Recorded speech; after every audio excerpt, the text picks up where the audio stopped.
We have in 2025 second, third generations, again, not all, so many closeted, secret, cult, ritual, ISIS-like families. I will call them ISIS-like, because I know they've got nothing to do with Islam. They behave differently.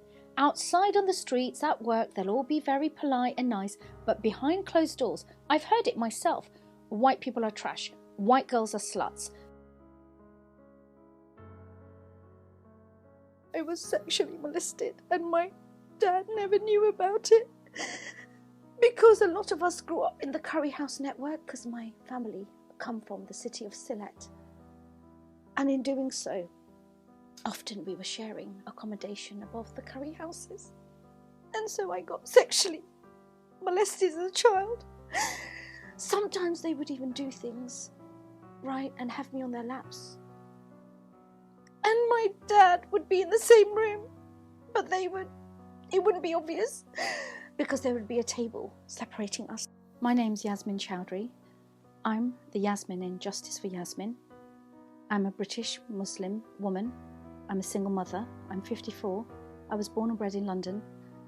And I'm here to talk about how I myself escaped what I'm calling is a cult, as I was raised in a very strict Orthodox British Muslim family, and how when you speak up about toxic people from the Muslim community, because not all are like that. I myself am proud to be Muslim. I love Islam. But what happens, because I do believe there is a very different treatment when you start talking about bad things happening by people within communities like mine, and the reprisals and what's happened to me and my daughter. It's really frightening, and my heart is also going out because there's so many of us who don't believe what happened to the little girls up and down our land being raped by men identifying themselves as Muslims. It's wrong, it's disgusting, and I wanted to come forward and tell you what goes on behind closed doors and what happens. But why do men identifying as Muslims in towns like Rotherham, Telford, why do they pick on white girls? And while I'm not an expert, all I can do is give you my point of view. It's because they don't see them as human beings. They actually dehumanize them.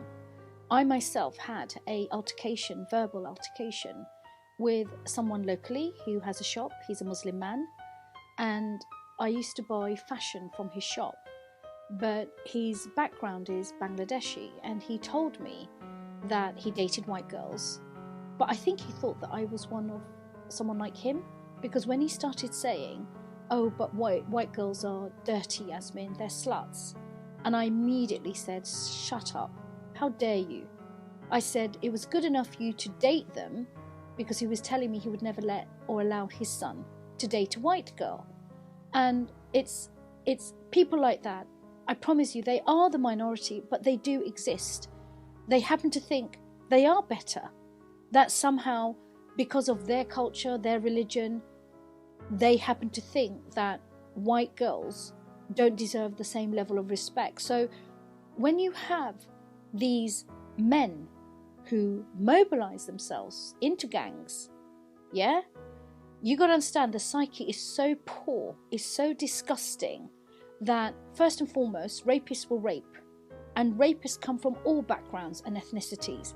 But what's singularly, the dynamic of all of this is how a bunch of often Muslim men, because Islam shouldn't be allowing, and Muslims don't believe that, women should be raped, because I certainly don't, would mobilize themselves and attack and be predators, seeking and snatching white girls to be there, and these are children, sex slaves, yeah?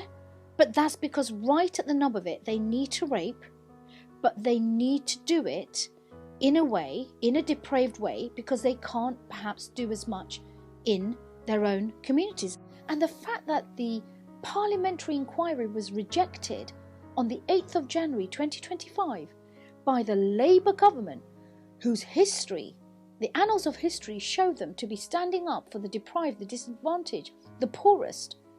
The way they've treated white working class girls is an abomination. It breaks my heart. It's gone mad. I think lunatics are running the asylum.